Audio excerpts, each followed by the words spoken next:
Dioma kon dew siga suka ofeno ulude nana boasi di Sheriff Usman Madan Haidara la suina siga su Mali kuna wulo Haidara ambassadeur de la paix Haidara la ilaha illallah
aw minu bora kanta sisano lioma okoldew lioma demiseni ulude nana bo a Seydi Sheriff Usman Madan Haidara ye siga soyano otuma ikado an flani o kenede ka bora ka kurane belebele di Sheriff Usman Madan Haidara ma ko keni jansay otuma karamogo yere bna dahuriya flam lasi amna jako lameyan fene ala so la bebe sabati amna fuaje an karamogo ma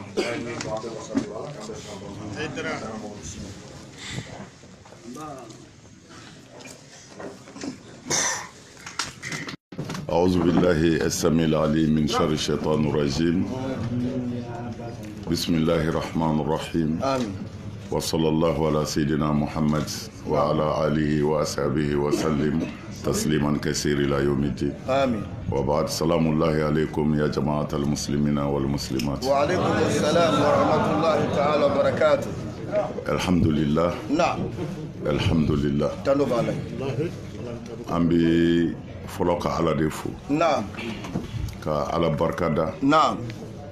كعلى ولي ماندو نعم كصلي عند كربين كانوا محمد صلى الله تعالى عليه وسلم نعم كصلي أخصاب المونكا نعم أنا صلي نسمو نعم إدراك نعم براي نعم أمي كنا من كاني نعم ني كنا بدي أمبلو نعم أنت دانسرو كنا منا أي والله parce que على كرا صلى الله عليه وسلم نعم أيو دفو أكو بعثت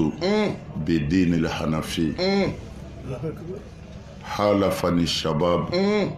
وخالفني الشيوخ فالشباب أرقوا أفيدا أكو ني محمد تشيرا ني دين ساني مايندي ko nga demsaw de yu kale ko choroba chama ko yen soso balik ko ay demsaw bla ala ka sraka ko udusu kun kamaga ni femin donana ko bomandi sige haydra najiboni amin ni kra ka kuma de sallallahu alaihi wasallam c'est-à-dire danti ni soja jumena ni ye école deunde na voilà lema demsewndo minu yere yu kando ala ka jurula na ka sran setge ala nye na kuto demsani ala sige haydra mais ala kira ka kuma na sallallahu alaihi wasallam anga hadisa wala minu sabatilendo nu tiseka soso na ako lahara do aka gele sigatenna lahara ka gɛlɛ kosɛbɛ sigaten ko ninnu bɛ ban wallahi sigaten pewu a bɛ k'i fɔ a ma deli ka na yan wallahi haydara kalan bɛɛ y'o sabati naam hali minnu ko ala tɛ yen naam u y'a yira ko banni bɛ kɛ wallahi haydara o la kira ko lahara don ka gɛlɛ kosɛbɛ naam wallahi mawli mais a ye jamakulu 7 jate o jamakulu 7 a ko olu ti bɔ lahara gɛlɛya kalama haydara naam a ko a dɔ ye denmisɛn minnu y'u to denmisɛnniya la ka kɛ ale ala fɛ denmisɛn minnu y'u to denmisɛnniya la ka kɛ ale ala fɛ kira ko lahara don lahara gɛlɛya olu ti bɔ a kalama Allahu akbar haydara amin o la naani nin denmisɛn ninnu sigira minnu kalanna naam ka ko faamu hakili b'u la naam olu ka kɛ ala fɛ an ti dan sɔrɔ o la wallahi haydara o la an b'u fo naam nin t'u siɲɛ fɔlɔ ye ay ka Haidara bonya di Haidara ma wallahi u sara bɛ ala de bolo naam mais an bɛ min f'u ye u ka kuma na naam o ye layidu min segin ma a diyara n ye kojugu sigaten na ko n ko u ka sabali naam u ye layidu ta n ye olu yɛrɛ jeunes u bɛ sabali wallahi u y'a fɔ ten hali n'u ye n fa nɛnikan mɛn n'u ma se ka min muɲu u bɛ wuli ka bɔ a tigi kɔrɔ wallahi haydara nin diyara n ye Allahu akbar nin diyara n ye kojugu wallahi parce que n'an ko ala k'an ka kɛlɛ kɛ an yɛrɛ k'an ka kɛlɛminɛ bila sigaten na wallahi haydara jɔn tɛ se setigi ye ala kelen dɔrɔn de ye i mana fɛlɛ o fɛlɛ tigɛ ala ɲɛ b'a bɛɛ la Allahu akbar haydara n'an ye ko to ala ma dɔrɔn an k'an sigi ala bɛ mun kɛ akibaru o b'an bɔ kelen naam filanan olu ni ala ka surun naam mɔgɔ o maa y'i to denmisɛnniya la ka siran ala ɲɛ walahi n'i kumana ala fɛ a bɛ sɔn haydara mawli amin mawli n dalen b'a la u kelen kelen bɛ min fɔ ala ye o bɛ ne bɔ wallahi mawli haydara mana n bɛ min f'u ye naam u k'u cɛsiri wallahi an sura ka kɛ kalan de kan kalan ma bɔ kalan na arabukan ko tɛ tubabukan ko tɛ anglais tɛ kalan wallahi dɔnni ɲini kira yɛrɛ y'an su sɔrɔ salamu ka kɛ dɔnni ɲini de kan sigaten na ko hali n'i b'a ɲini tunga fɛ ko taa tunga fɛ i ka kalan Allahu akbar alors n'i kalanna i bɛ ko dɔn sigaten na n'i ye ko dɔn i bɛ lafiya sigaten na o la n b'a ɲini ala fɛ se bɛ ala min ye denmisɛn ninnu kalan min b'u nafa n'u ka hɛrɛ b'a la diɲɛ ni lahara ala k'o nɔgɔya ala jɔyɔrɔw d'aw ma a bɛ faso in bɔ nɔgɔ la ni jɔyɔrɔ n dalen b'a la ni a yɛrɛ ŋaniya ye ala bɛ sɔn sigaten na wallahi ala bɛ sɔn naam wallahi mana a b'a cɛsiri naam ko in ma nɔgɔn dɛ a ma nɔgɔ haydara an karamɔgɔ ye aya dɔ fɔ tiɲɛ don naam a bɛ tubabukan na cogo min na a bɛ arabukan dɔw la ten sigaten na naam mais fo an k'a dɔn anw ka diinɛ bi dekun dɔ de kɔnɔ naam a mago bɛ kodɔnnaw na Allahu akbar a mago bɛ faamutigiw la a mago bɛ mɔgɔw la minnu n'u hakili bɛ ɲɔgɔn fɛ Allahu akbar haydara o histoire ka jan mawli silamɛya nana tuma min na a nana kira muhamadu de nana n'a ye sɔlɔ salam naam o don magan jamana kan naam histoire dɔ y'a sɛbɛn a lamunu mumɛ bɛɛ kɔnɔ mɔgɔ 12 dɔrɔn de bɛ yen min bɛ se ka sɛbɛnni kɛ Allahu akbar haydara min bɛ se ka sɛbɛnni kɛ naam o la silamɛya nana diinɛ min don n'a fɔra i ye naam n'i m'i yɛrɛ nɛgɛ i b'a faamu sigaten na haydara naam mais a bɛ gɛlɛya aw bolo bi mais tagalen ɲɛfɛ naam ni a yɛrɛ ka histoire ɲɛɲinini ye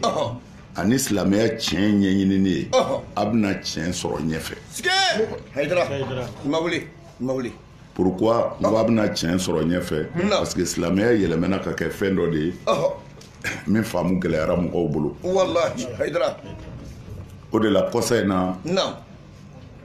chercheur dɔ bɛ Égypte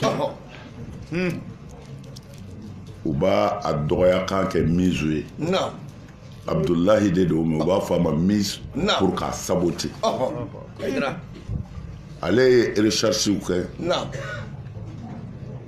don dɔ la u y'a invité télévision so dɔ kɔnɔ o y'a ɲininka ko est ce que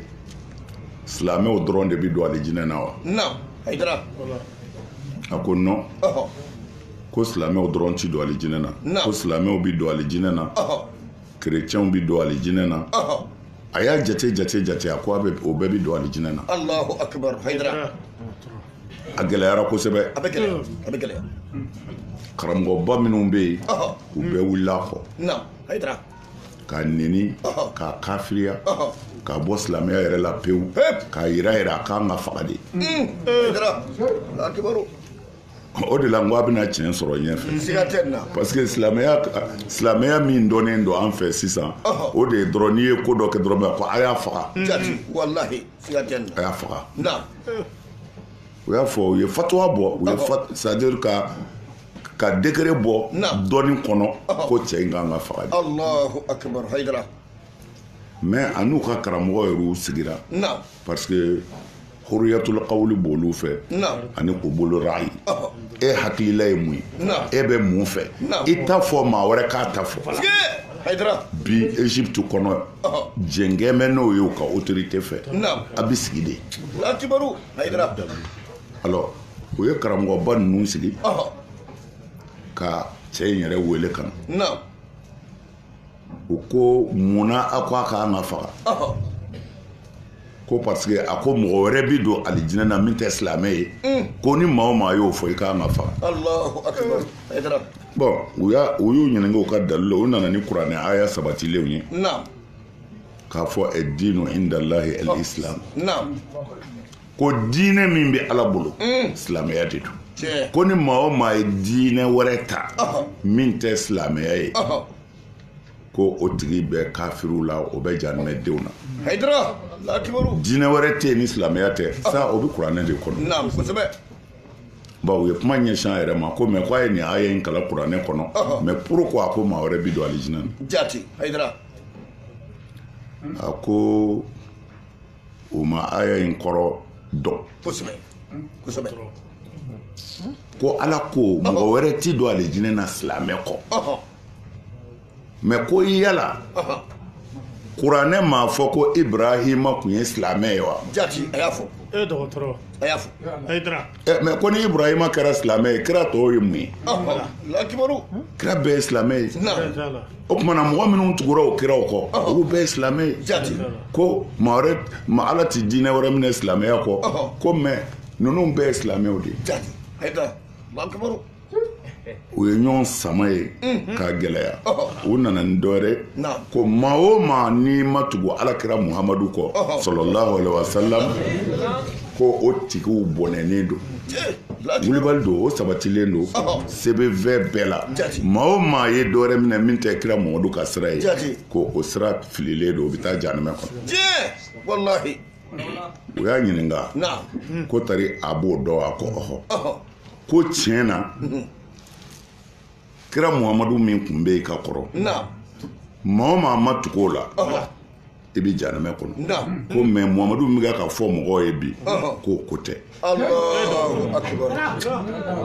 ko Muhamadu jumɛn bɛ ka fɔ mɔgɔw ye bi maa fa Muhamadu Muhamadu min ko an kana hinɛ Muhamadu min ko an ka mɔgɔ fa ka den to a ba sin na ka ba kun ci ko o Muhamadu ko maa si tɛ se ka da o la k'u ka diɲɛ lajɛ bi ko mun kɛn bɛ ka diɲɛ gɔn a kamana na diɲɛ bɛɛ wulilen bɛ ka jɔ mun na bi terroriste bɔn bɛ bila misiriw kɔnɔ a bɛ bila egiliziw kɔnɔ ka Allahu akbar fɔ ka mɔgɔw bɔnɛ u nin na ko kira ko ni min ma sɔn ala ta ma a y'o faga ko bɛɛ bɛ ka faga bi ko mɔgɔ minnu wolola sisan ka kɔrɔbaya sisan u ɲɛ b'a la mɔgɔ bɛ faga jeni fɛ minnu ko Allahu Akbar ko mais o den bɛ se ka da o Muhamadu in na cogo di o si ka kɛ hayira la kibaru o si ka kɛ hayidara a y'a lajɛ siga tɛ nin na mɔgɔ min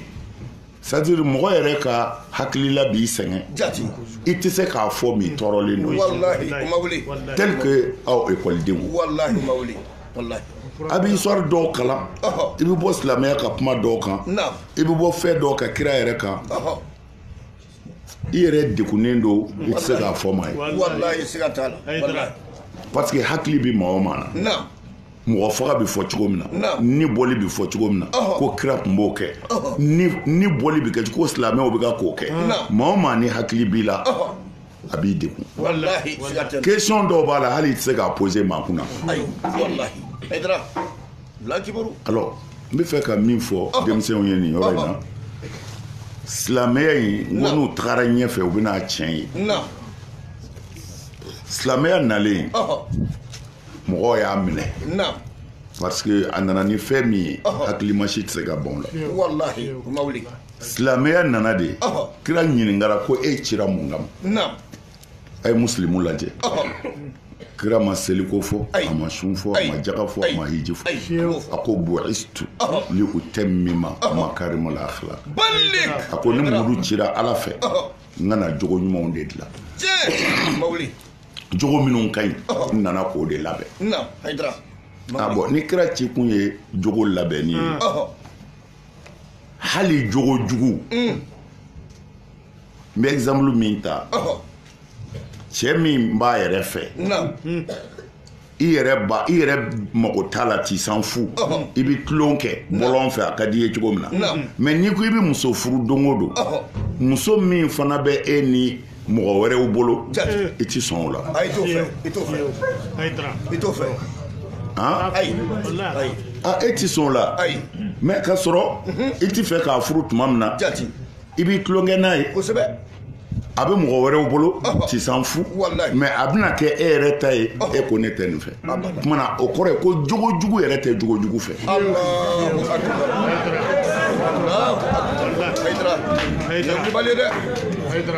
o tuma na kira nana ko n bɛna jogo ɲuman dafa alors bɛɛ kɛra a fɛ mɔgɔw y'a kanu a ko nin ye tiɲɛ ye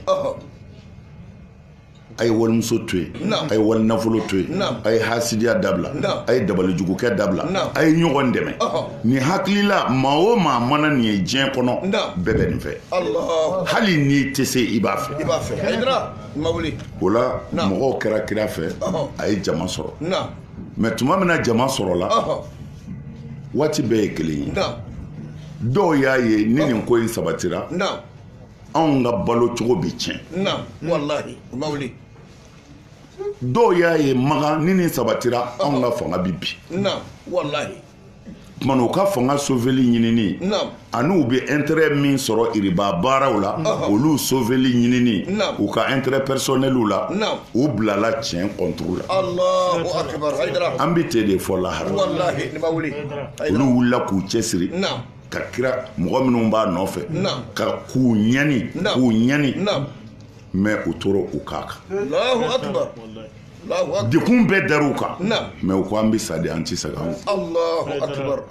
tuma na ala yɛrɛ nana diɲɛ di silamɛw ma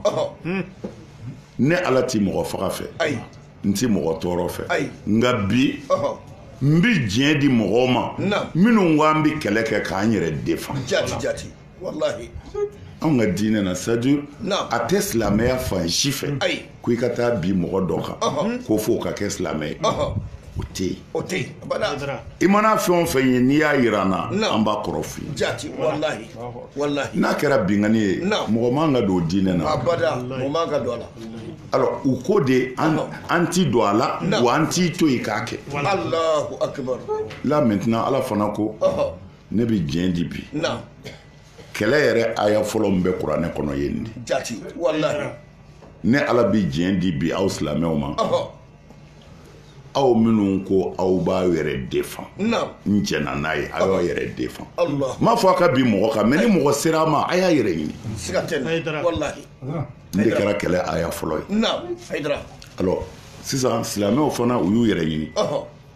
u y'u yɛrɛ ɲini maa tɛ s'u la o parce que e bɛ fɛ ka balo de mais olu bɛ fɛ ka sa de ka taa alijinɛ na jati wallahi a tɛ s'u la alors u fanga bonyana cogo o cogo ala de fanga ka bon wallahi mawli u tora ten n fɛ ka histoire yɔrɔ dɔ de fɔ denmisɛnninw ye a bɛ wajibiya an ka fɔ n ka na yan quoi kosɛbɛ bon tuma min na ni silamɛw y'u yɛrɛ défend u ye fanga sɔrɔ u ye fanga sɔrɔ mais u nana jeniw mara mɔgɔ kalannenw jifuw nansaraw minnu ni kira yɛrɛ nanu u installelen sɔrɔ madina allahu akbar haydara o la o mɔgɔ kalannenbaw o savanbaw u siranna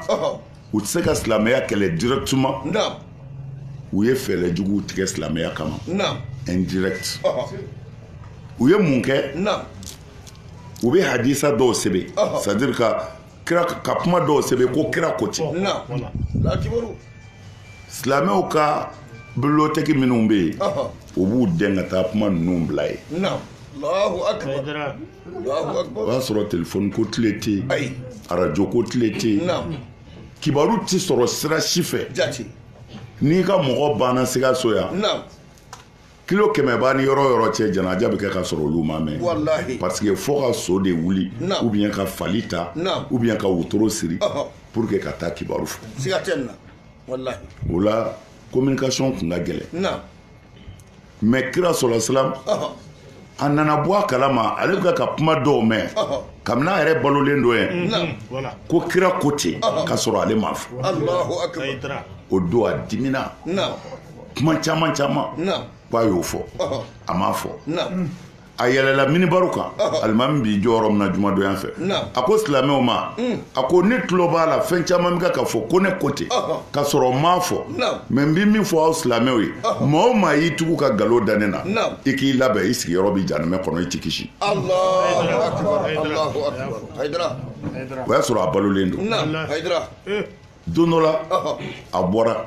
a y'a sɔrɔ dɔ bɛ ka sɛbɛnni dɔ kɛ a y'o ɲininka ko nin ye mun ye a ko i ye kuma minnu fɔ an bɛ ka k'olu de sɛbɛn an kana ɲinɛ a ko a jɔsi nin na dɔ silamɛ bɛɛ bɛnnen don nin kan ɲɔgɔn sama tɛ yan kira ko a jɔsi ala b'a fɔ tan ne b'a fɔ tan aw bɛ ne ta sɛbɛn ka ala ta sɛbɛn a ye ne ta bɔ a la alors o yɔrɔ la kira ye hadisa sɛbɛn interdit bɛɛ mais a ye autorisation di mɔgɔ damadɔw ma i n'a fɔ par exemple sisan an bɛ Sikaso dɔw ka bɔ Bamakɔ ka na kalo taamaw de don kira ye kiti dɔ tigɛ u ɲɛna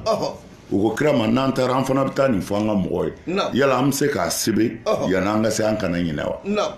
kira ko a bɛ se k'a sɛbɛn yanni aw ka se aw kana ɲinɛ minnu yɔrɔ ka jan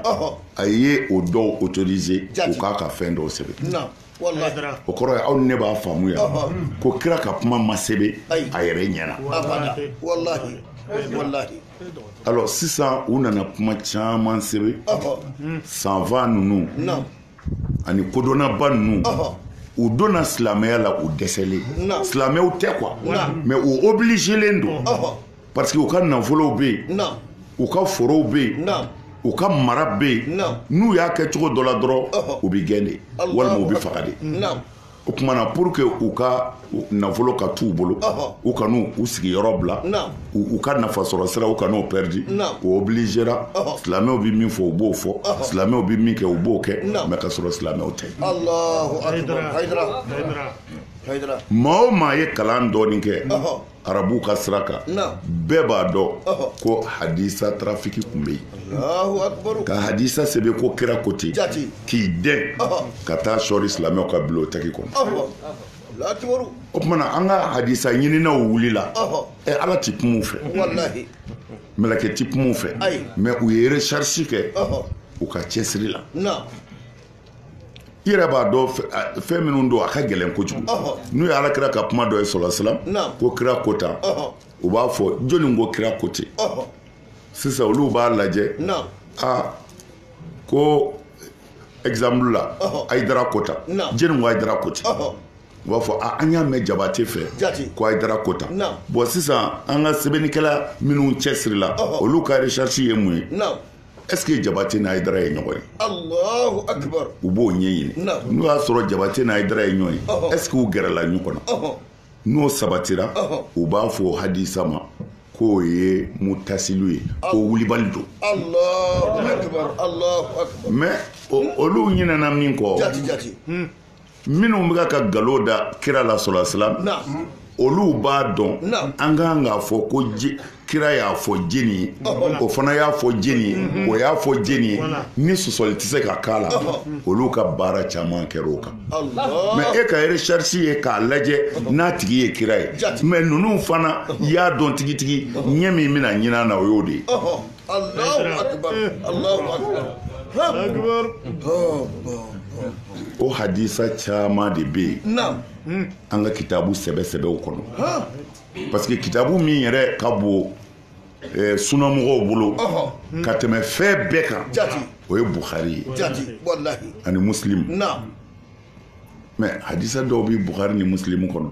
bi silamɛya juguw kelen bɛ k'o de ta bi u bɛ ka silamɛya sɛbɛkɔrɔ kɛlɛ ni o de ye chrétiens ka chaîne dɔw dayɛlɛlen don uniquement ka alakira bɔ kiraya la ko kira tɛ ko nkalontigɛla de kun don a nana mɔgɔw tromper kuranɛ tɛ ala kumakan ye foyi ti bɔ a la o kɔ kamalenni ni cɛkɔrɔba dɔ b'a la Butrus ani El Akhu Rashid cɛni kuranɛ yɔrɔ si tɛ min d'a kunkolo la Akhu Rashid ale fa kun ye alimami de ye Maghreb bɛ wele cogo di Maroc ale fa kun ye alimami de ye Maroc a ye kuranɛ dɔn an ka hadisa kɔni kuma tɛ Bukhari ni Muslim ma Allahu akbar a bɛɛ b'a kunkolo de la mais n'a ye kira dɔgɔya ka kuma juguw fɔ don o don a bɛ fɛn dɔ ta a bɛ se k'a ta bi est-ce que kuranɛ ye ala kumakan ye a bɛ émission bɛ k'o kan n'a ye 30 minutes kɛ ka kuma ka a yira mɔgɔw la kuranɛ tɛ tiɲɛ ye a bɛ sɔrɔ ka téléphone bila Allahu akbar ko ni karamɔgɔ min bɛ diɲɛ kɔnɔ min bɛ se k'a sɔsɔ Allahu akbar a bɛ kuma juguw fɔ kira yɛrɛ ma sallallahu alaihi wasallam ko kira wayu jiginna a kan ko a tun bɛna a yɛrɛ faga ko se k'i fɛ ko kunkololabana de tun b'a la ko a ko a b'a yɛrɛ faga siɲɛ joli ko est-ce que o ye kira ye ala ka wayu ka jigin mɔgɔ kan i b'i yɛrɛ i daji bi bɔn ko bɛɛ k'a lajɛ n'o ye sɛtanɛ de ye walima o ye ala de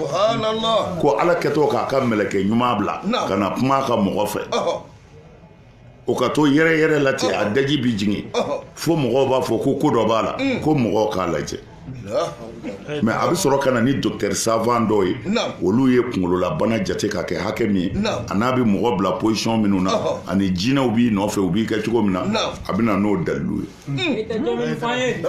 mais n'i ye Bukhari lajɛ tiɲɛ na a b'a kɔnɔ an yɛrɛ silamɛ bɛɛ bɛnna ko wahayu kun ka girin ko ni wahayu bi jigin ni kira bi ɲɔgɔmɛ kan fo ɲɔgɔmɛ b'a biri a tɛ se ka taa ala ni wahayu giriya fɛ o kumana a b'a ko mais ko kilo joli de kun don ala kɛtɔ k'a f'i ye ko i ka mɔgɔw bilasira hali ɲɔgɔmɛ yɛrɛ y'a biri ko kumana ko a bɛna tɔni joli sisan n'a ye téléphone bila ni karamɔgɔ ko i ye nin min fɔ nin tɛ tiɲɛ a b'a fɔ non a bɛ Bukhari kɔnɔ a bɛ sin ka arakum c'est-à-dire a numéro f'i ye page numéro f'i ye ka hadisa yɛrɛ numéro fɔ ko tumana Bukhari ye nkalon tigɛ wa mais anw ka mɔgɔw bi siran k'a b'u da dɔrɔn ko Bukhari ye mɔgɔ de ye Bukhari ye mɔgɔ de ye Bukhari ma kira y'a fa ma ye a ye recherche de kɛ mais a ka recherche dɔw bɛ yen minnu bɛ se ka kuma diinɛ kan alhamdulilayi mais recherche wɛrɛ minnu bɛ yen n'o bɛ kuma kira de kan ou bien fɛn wɛrɛ kan k'a fɔ k'o ye ko jagoya an k'a fɔ o ye tiɲɛ Bukari ye kira de ye wa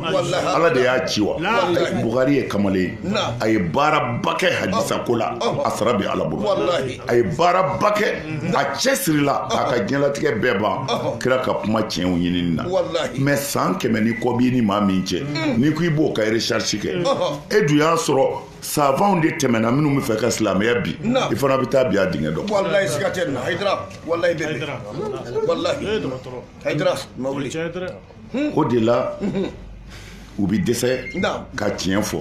a ye mɔgɔw faga a ye nin tɔɔrɔ in se mɔgɔw ma a falen bɛ an ka hadisaw de la mais i yɛrɛ b'a dɔn bilahi alakira ma fɔ sallallahu alaihi wasallam wallahi Haidara a bɛ o hadisa sɛbɛn ninnu kɔnɔ fana k'a fɔ cɛ dɔ bɛ yen fiɲɛ dɔ de don mais muso min b'a bolo Ala ye denw garisɛgɛ a la den fitininw b'a muso bolo ko mais k'a muso bɛ to ka kira nɛni ko a y'i den su fɛ ka muso dalen kun ci k'a sama ka bɔ a denninw kɔrɔ ka taa fili kɛnɛma ko kira nalen fajiri seli la u ye kibaru in carin quoi ko muso fagalen yera kɛnɛma ko kira ko k'a bɛ mɔgɔw ma ni Ala ye ko jɔnni nɔ don ko cɛ ko cɛ y'i tori ka gɛrɛ kira la ko a bɛ yɛrɛ yɛrɛ bɔ kira ma ko ne de y'a faga ko mais ko a kun b'i nɛni de ko kira ko k'a joli perdura c'est à dire jugement t'a la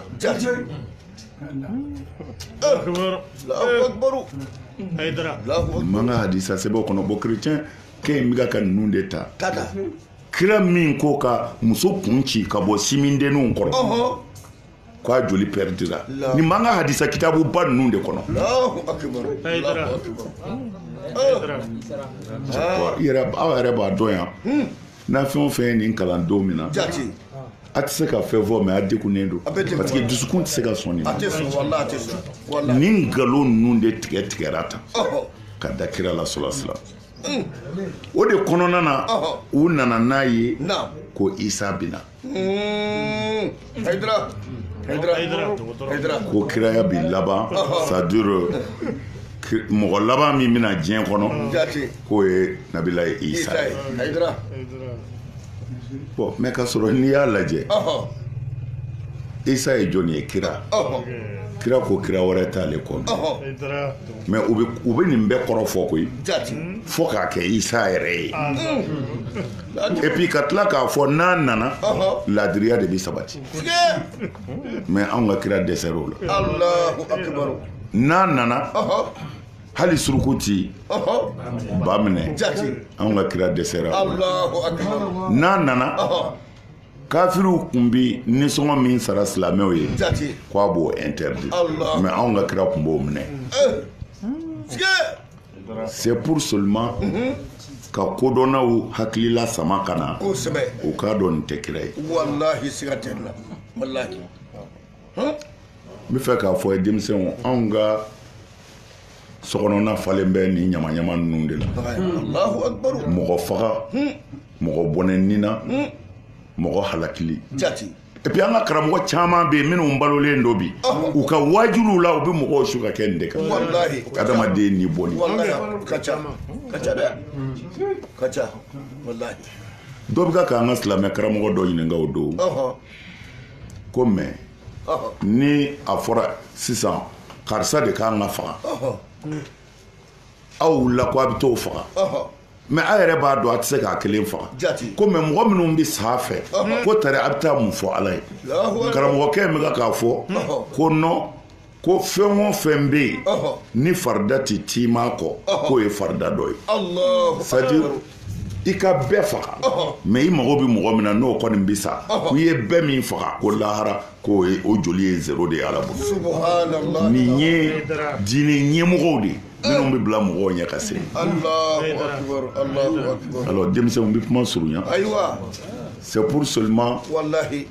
aw ye denmisɛnw ye a bɛ kalanw na a bɛ ekɔlijanw na pour que a ka hakilila sɔrɔ diinɛ in kan a kana taa siga silamɛya la nkalon de b'a kɔnɔ a falen nkalon de b'a kɔnɔ a falen a bɛɛ b'a kala Bukari kɔnɔ ko kira b'a disi gosi ko ale kelen ko cɛ 30 ni kɔ o ka muso ko fanga de b'ale la cɛ 30 ni kɔ Bukhari y'a fɔ cogo min na cɛ 30 ni kɔ ko ale kelen o fanga de b'ale la bon chrétiens bɛ ka nin de fɔ bon ko cɛ 30 ni kelen fanga bɛ ni kɔ fanga bɛ e la ko e bɛ tila o la kuma jumɛn k'e bɛ kiraya lase e bɛ tila o la kuma jumɛn k'e bɛ sɛbɛ ko kɛ mais an ka Bukhari yɛrɛ to yen an kana fɛn fɔ jifuw ma yala jeni bɛ an na yan min bɛ sɔn ka nin fɔ a fa ma hali maa min ka bon i bolo an tɛ sɔn ka nin fɔ a ma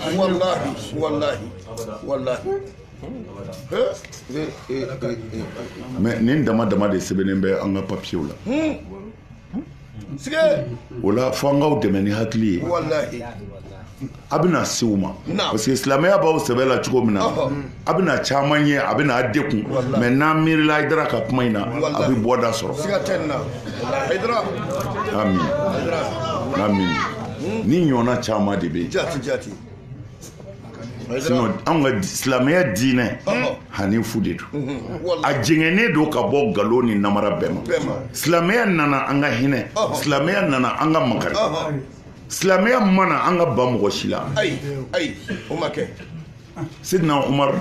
diinɛ tun ka bon ale bolo kosɛbɛ mais jɔnni tun b'a furakɛ a ka docteur spécial tun ye chrétien de Allahu akbar Hayidara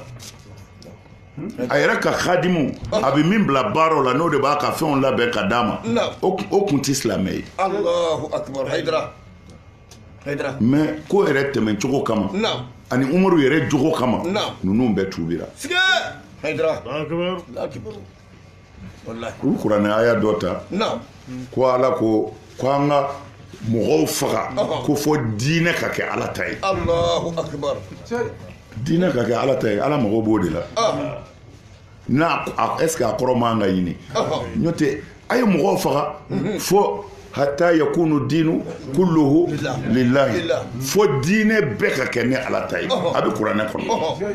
ko a ye mɔgɔw faga fo diinɛ bɛɛ ka kɛ ne Ala ta ye mais nin kɔrɔ kan ka ɲini sinon n'a sɔrɔla Ala mago bɛ diinɛ bɛɛ ka k'a ta ye n'Ala yɛrɛ dɛsɛra o la anw man ka Ala dɛmɛ o la tuguni Allahu akbar ne cɛ diinɛ bɛɛ ka kɛ Ala ta ye kɔrɔ ye di Ala kira sallallahu alaihi wasallam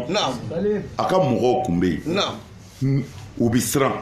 u bɔtɔ ka taa Misiri la kafiri dɔ b'a den ɲɛ k'i faga n'u fɛrɛli ma yɔrɔ o yɔrɔ minnu bɛna k'u bɛna hiji kɛ kafiriw b'u den u ɲɛ de n'u fanga sera minnu na u b'u ka nafolow bɔ su la ka tila k'u bɔnɛ u nin na Ala fana ye silamɛw autorisé vraiment nin dekun bɛ silamɛya kan a ye kɛlɛ kɛ fo diinɛ bɛɛ ka kɛ Ala ta ye c'est-à-dire bɛɛ ka se k'i ka bato kɛ i hakili sigilen ka sɔrɔ i ja ma wuli ani diɲɛ bɛɛ ka don diinɛ na fɛn nation kelen don o cɛ ka jan Hayidara wallahi o cɛ ka jan alors nin dama dama de bɛ yen alors minnu ka hakilila ye an ka mɔgɔw faga an ka mɔgɔw su ka kɛ ɲɔgɔn kan fitinɛ ka wuli niw ka to a la an k'an sago sɔrɔ hali bi olu b'u sɔn wallahi u b'u sɔn dɛ Hayidara u b'u sɔn olu de nana ka na ko bɛɛ ɲagami i tɛ se ka t'i fa kaburu lajɛ k'o ye bolisɔn ye ko kaburu bato la kosɛbɛ wallahi i tɛ se ka saraka bɔ i ka su ye k'o ye haramu ye ko foyi tɛ mɔgɔ ye min kɛ kɔ wallahi mɔludu se ka kɛ k'o ye bida ye k'o sogo ni lɛsogo bɛɛ ka kan kuma jugu bɛɛ wallahi mais ne y'a fɔ ye siɲɛ caman kira ka bana laban y'a minɛ kaburu do de la wallahi ntɛnɛn o ntɛnɛn kira tun bɛ sun sɔlɔ u y'a ɲininka mun na i bɛ ntɛnɛn sun a ko ne bangena ntɛnɛn n bɛ Ala barika da alors n'i ko mawuludu tɛ kɛ mawuludutigi kɔni ye mawuludu kɛ a y'a kɛ o ko non ko mawuludu kɛ kun ye ko parce que ko wari bɛ sɔrɔ ko karamɔgɔw bi wari sɔrɔ o de la u ye mawuludu encourager k'a don mɔgɔw kunkolo la quoi karamɔgɔw ka wari sɔrɔ o ye haramu ye bitigiw dayɛlɛlen tɛ karamɔgɔw bi wari sɔrɔ e ka professeur min bɛna leçon d'i ma e bɛ dugawu de k'a ye a saralen de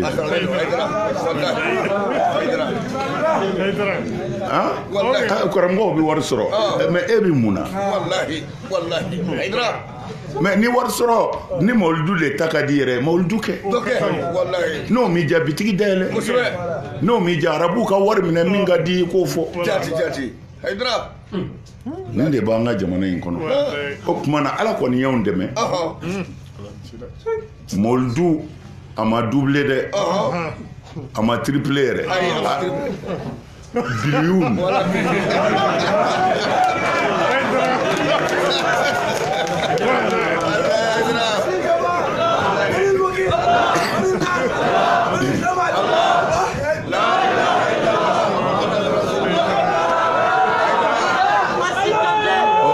o mɔgɔ kelenw de filɛ nin ye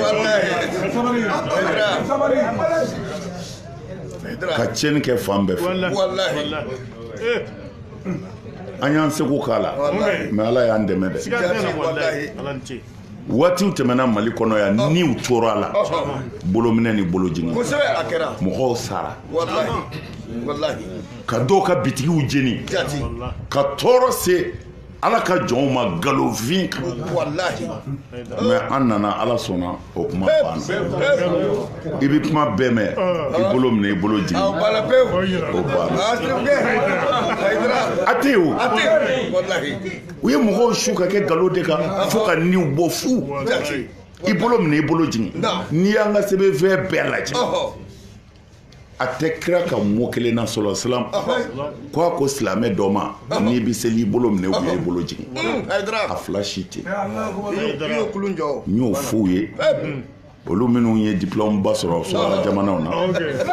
u ka hadisa kelen d'an ma anw minnu ma kalan ko kira ko n'i bi seli bil amri ko i k'i bolo minɛ walima bil amri ko i k'i bolo jigin ngo n'a yera don min na an bɛ wajuli da est-ce que bolo ko don jɛnɛya dabila i bolo jɔyɔrɔ jumɛn n'i jɔ i ka ala ka bonya yira a la i k'i suli ala ye bolo minɛni ni bilali jɔyɔrɔ jumɛn dusukun de bɛ baara kɛ bon ala y'an dɛmɛ an sera ka ninnu minnu développer u ka baara kɔrɔw de don u sɔrɔla ka taa don sira wɛrɛw fɛ a y'a dara fani a y'a tɔgɔ tiɲɛ a ye kuma juguw fɔ a ma n'o kɛra mɔgɔw bɛ ban mais kunkolow dayɛlɛla kunkolow dayɛlɛla mɔgɔw b'u yɛrɛ kalama ne y'o de fɔ u ka n'u yɛrɛ tɔɔrɔ 7e siècle ko n'i ko i bɛna n'o ye 21e in na n'i ma kɛlɛminɛ yɛlɛmɛ a ma ɲɛnabɔ yɛrɛ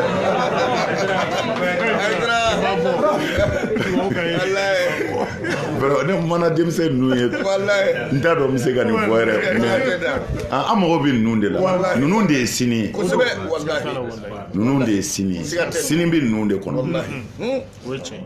o de la arabuw b'o fɔ akrimu kulla saghir fa inna lidahri damir kullu zi sha'anin kabir kana min qabl saghir ko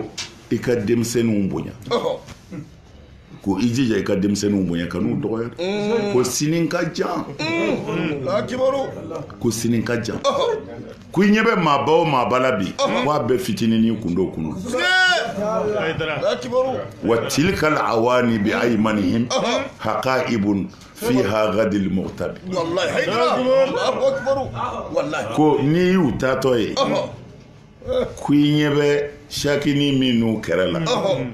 ko sira saki ɲɛ dɛ ko sini dogolen b'a kɔrɔ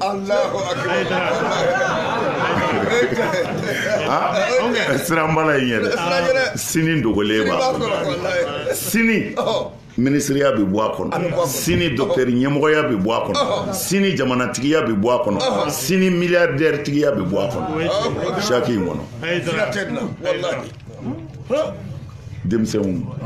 Alhamdulillah. N b'aw bila yan.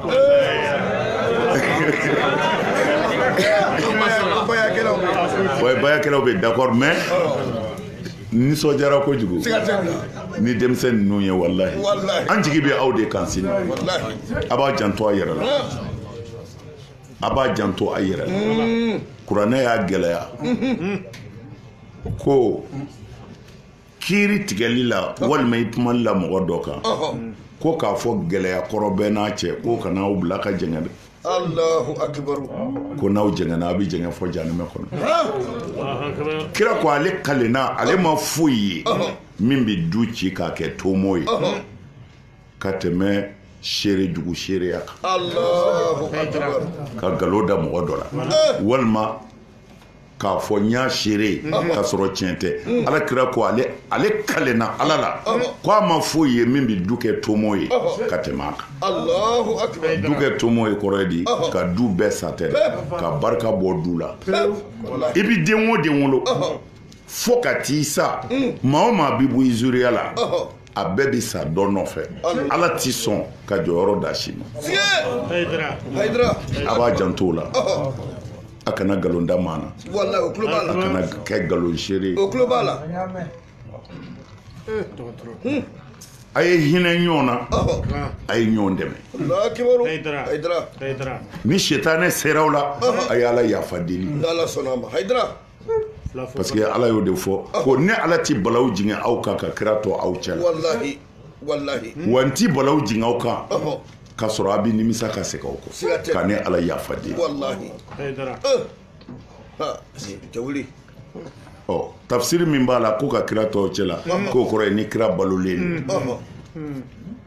Il y a pas de problème an t'o sɔsɔ mais anw b'a aya in faamu cogo min na ka kira to aw cɛ la kira b'an cɛ la o kɔrɔ ye di nin ye kuranɛ de ye. Kira mana ko Muhamadu jɔlen filɛ kira nana de ko Ala y'a ci. Bon Ala y'a ci ni fɛn minnu ye tant que o bɛ yen n'o bɛ ka labaara a bɛ yen.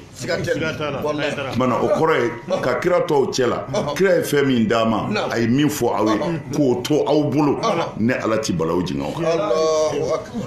Mais ni kiraya dɔ tiɲɛna aw bolo dun setanɛ ser'i la i dɛsɛra exemple do i ye tulon kɛ i ye jɛnɛya kɛ ko wa n t'a halaki fana k'a sɔrɔ a bɛ ne Ala yafa den o kɔrɔ ye de o min kɛra i fɛ i nimisara i seginna i kɔ k'a yira Ala la Ala ne nimisara n t'a kɛ tuguni Ala ko kana siga n ti balawu jigin aw kan k'a sɔrɔ a seginna a kɔ n'a bɛ ne Ala yafa den. Kuma na mɔgɔya ni tɛrɛntɛli ti ban mais n'i tɛrɛntɛra i jɔra segin i kɔ segin i kɔ a y'a cɛsiri nin na a ka mɔgɔw ŋaniya ni hɛrɛ ye Ala bɛ hɛrɛ k'a yɔrɔ n bɛ 10 minutes di peut-être ɲininkali bɛ dɔ bolo o bɛ se k'o kɛ n'Ala ye min nɔgɔya an b'o jaabi an bɛ sɔrɔ ka dugawu kɛ.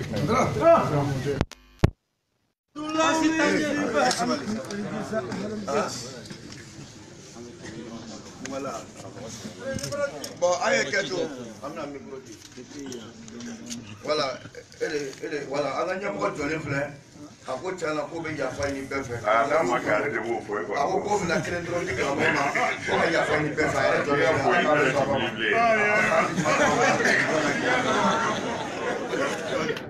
An bɛ yafa ɲini karamɔgɔ an b'a ɲini bɛɛ lajɛlen fɛ a ka sabali donc komi jaabi tun ye ɲininkali kelen di an ka to kɔfɛ an b'o di karamɔgɔ ma donc an bɛ kɛnɛ wuli inchallah.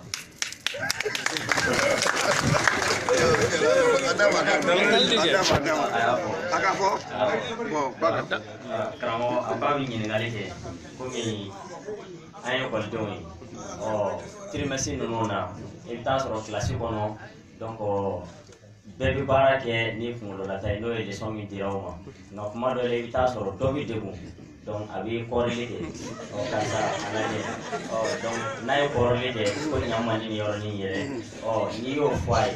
ko yalima o ye kojugu ye wa a dun fɔra ko bɛɛ ka bɔli halala la a bɛ kɛ cogo di sa.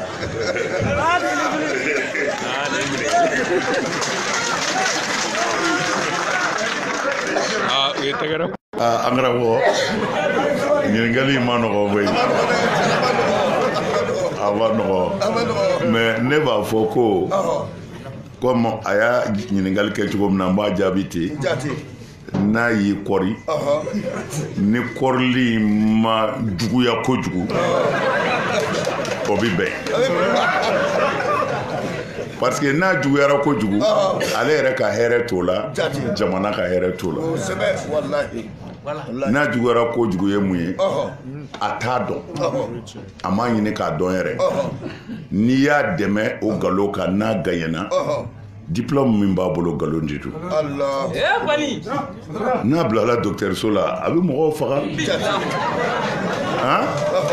alors bon o tuma na n'a bilala jate bɔyɔrɔ fana na n'ala ma fara a kan a bɛ bin n'a ka jate dɔnbaliya ye mais mɔgɔ min y'a dɔn mais tiɲɛ na nin yɔrɔnin de y'a degun a y'i kɔrinin kɛ ten i b'a latɛmɛ ni kɔrili man bon ne hakili la kuma in bɛ faamu.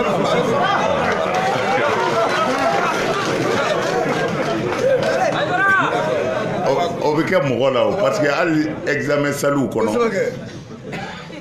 shafawiya asila shafawiya ma dɔw b'a fɔ tubabukan na cogo di oral merci professeur b'i wele ka i ɲininka fɛn dɔ la i b'a fɔli daminɛ mais i bɛ se yɔrɔ dɔ la i b'i jɔ ale yɛrɛ b'i latɛmɛ parce que a b'a dɔn n'i selen yan dɔrɔn ko i bɛ se bon a b'i latɛmɛ i b'a tɔ continuer a bɛ nɔti ɲuman d'i ma mais n'i y'a fɔ cogo dɔ la a b'a dɔn nin tɛ foyi dɔn a t'i latɛmɛ yɛrɛ parce que a b'a dɔn c'est faux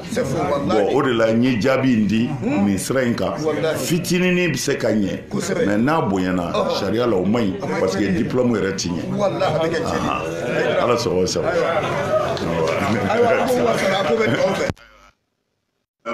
ko bayakɛlaw bɛ yen minnu y'a kɛ minnu fɛ ka kɛ kura ye diɲɛ sigilen bɛ nin de kan ni jogo dilanna diɲɛ bɛ lafiya tɔɔrɔ tɔɔrɔ bɛ diɲɛ kan bi n m'a fɔ mɔgɔw ma kɛ silamɛ dɛ jogo de ma dilan jogo de ma dilan n'o tɛ silamɛ nana kafiri ɲumanw sɔrɔ ye Abubakar bɛ hijira don min na ka taa Alakira nɔfɛ sallallahu alaihi wasallam a ka bɔli siɲɛ fɔlɔ la Abubakar o kɛlen ka tasuma da silamɛw kan Abubakar y'i dogo ko a bɛ boli ka taa hijira la o y'a sɔrɔ kira bɛ Maka o y'a sɔrɔ hijirakɛla fɔlɔw wulila ka taa Éthiopie dekun bonyalen kira ko silamɛw ma k'u ka taa Éthiopie ko a y'a mɛn ko masakɛ dɔ bɛ yen ko mɔgɔ tɛ tɔɲɔ a fɛ kira ye silamɛw bila ka taa kerecɛn jamana de la kafiri jamana na ko parce que ko a y'a mɛn k'u ka ɲɛmɔgɔ ti maa tɔɲɔ mais a m'a fɔ a ye taa ninnu fɛ silamɛw do dɛ ko u ti tɔɲɔli kɛ Allahu akbar Allahu akbar et puis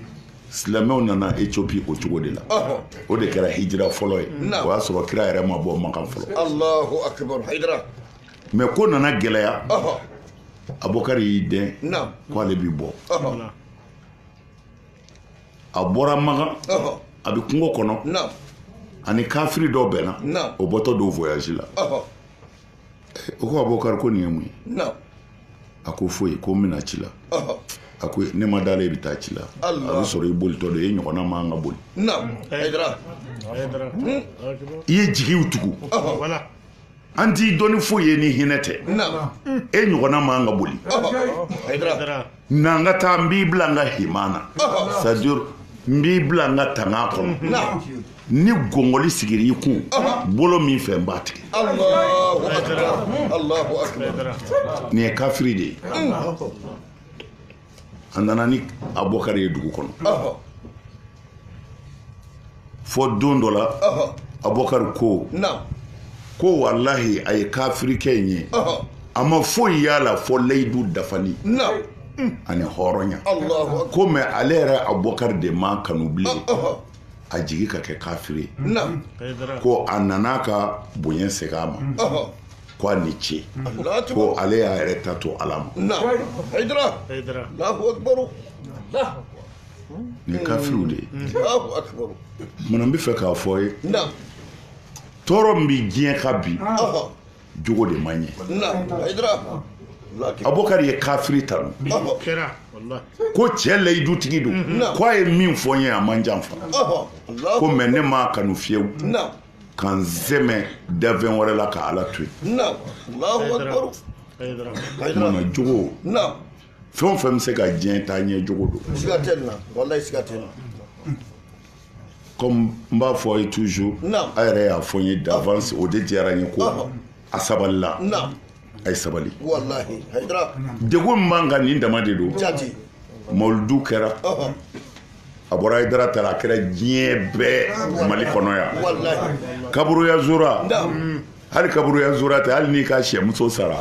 o bɛ yan zora bi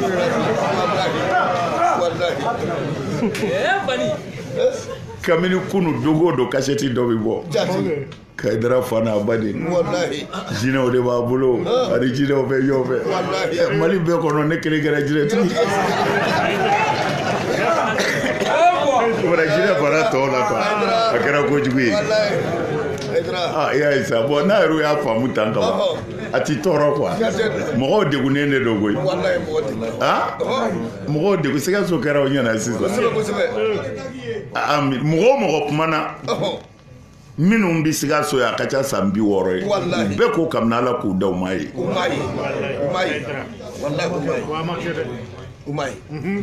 dekun niw de degunnen don mais a ye sabali a y'a to Ala ma dɔrɔn kabakolo min b'an kunna tigi b'a la o n'a ma kɔrɔtɔ su min mana ko a dugu bi jɛ amin a ye ko to Ala ma n'Ala y'i wasa o de ye wasa ye mɔgɔ da ye kuma de ye mais ko kɛbaa ye Ala dɔrɔn de an ka to Ala kɔ an ka ɲini Ala fɛ Ala ka tiɲɛ dɛmɛ galo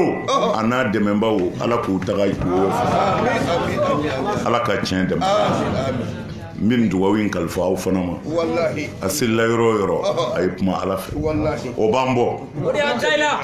an ti maa fa ne ni an ti maa ba ne ni an ti maa jaabi mais a ye kuma Ala fɛ o b'an bɔ amin o la denmisɛnw b'aw fo amin amin n b'a ɲini Ala fɛ a bɛ min fɛ diɲɛ hɛrɛ la Ala k'a d'aw ma a bɛ min fɛ lahara Ala k'o k'aw ye Ala k'aw se a yɛrɛ kɔnɔ Ala ka jɔyɔrɔbaw d'aw ma Ala ka jɔyɔrɔbaw d'aw ma an ka jamana Ala k'a kisi Ala k'a kɔlɔsi Ala k'a bɔsi Ala k'o kɛ kira bonya ayiwa a fɔlɔ n ti fila fara Ala kan n ti fila fara Ala kan n ti sonyɛli kɛ n ti jɛnɛya kɛ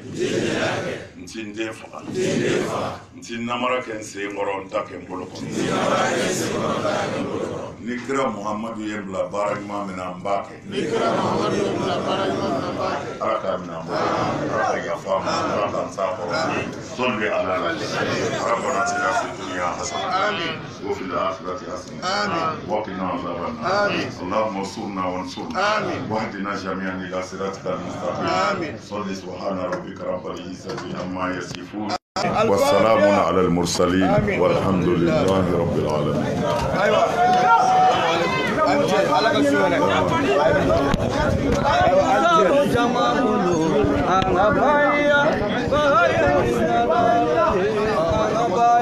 ayiwa aw garisɛgɛ de kɛra ni nin ye lajɛbagaw ale ni lamɛnbagaw a Seydi Sherifu Usman Madani Hayidara nin tɛ Sikaso programme kɔnɔ nin tɛ Sikaso programme kɔnɔ nin kɔni ye ko cunen de ka bɛn Luyema ekɔlidenw olu ka laɲini b'o cogo kelen na Sheriff Usman Madana Haidara tuma min na ni a bɔra kalama k'a fɔ ɔkɔliden ninnu nana u b'a fɛ ka na foli kɛ a la i k'a dɔn a y'u bisimila wa Ala sɔnna u nana fana kuma min n'o tun b'u fɛ u bɔra ka o lase nka i k'a dɔn u kɔni ye duwawu ɲini de kɛ karamɔgɔ la dakuruɲɛ fila min sɔrɔla karamɔgɔ fɛ k'a lase kɛnɛ kan an bɛɛ bɔra ka o de lamɛn sisan Sikaso Liema ɔkɔliden wa ma ban dɛ ninnu bɛna bɔ sisan nɔ baarakɛla mɔgɔ 100 yirika min bɔra diɲɛ fan bɛɛ fɛ ka na ni mawuludi organisation kɛ aw tulo b'a la u bɛ k'a fɔ olu de ma a ye don olu bɛna na don kɛnɛ kɔnɔ sisan nɔ olu bɛna duwawu ɲini na Sheriff Usman Madana Haidara fɛ a donna cogo min na sɔɔni a bɛ tila ka bɔ tugun ka na duwawu kɛ olu fana ye o tuma olu kɔni ta ye duwawu ɲini de a bɛ duwawu kɛ o ye dɔrɔn k'u bilasira o tuma o fana bɛna kɛ Sheriff Usman Madana Haidara bɛ baara de la su ani tile nin y'o seereya dɔ de ye hali bi Ala k'a faamu ko ɲuman d'a ma o tuma o baarakɛlaw de filɛ nin ye aw ɲɛ b'u donnen na an bɛ ɲɔgɔn bila yan nɔ ka duwawu kɛ ɲɔgɔn ye k'a fɔ Ala ka su yɛrɛ de